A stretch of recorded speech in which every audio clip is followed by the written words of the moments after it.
So, ayun guys. Andito kami ngayon sa Sibuyasan. Pagpuputol tayo ng sibuyas. Nagarawan lang pala ako. Bunot. Arawan bunot sibuyas. Yan. There you go. So, nakikita nyo na ang kulay itim na yan guys. Yun.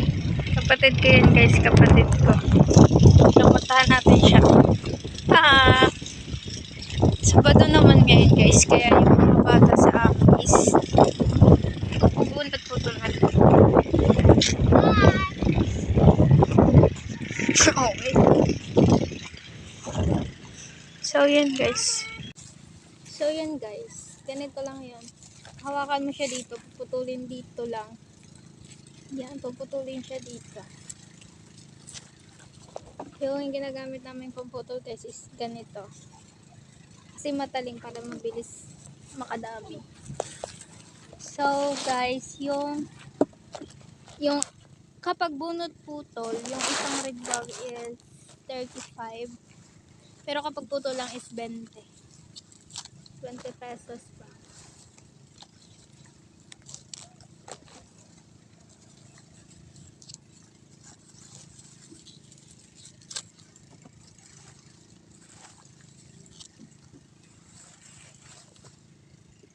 So, magdatabon tayo. Takot mangitim yun.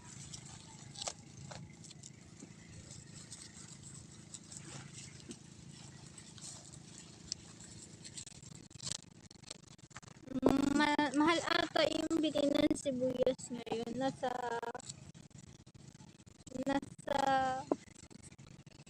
48 ata yung kilo ng sibuyas. Pero hindi pa ako sure. Pero may nagsasabi kasi na 50 per kilo. Oh. So, yung mga tiba-tiba sa sibuyas, baka naman. Pero guys, dahil sa nauso yung harabas ba yun? Basta yung uod sa sibuyas. So, maraming mga nalugi. Yung mga nagsisibuyas na wala talagang naani. As in, walang-wala, be. Walang-wala silang naani.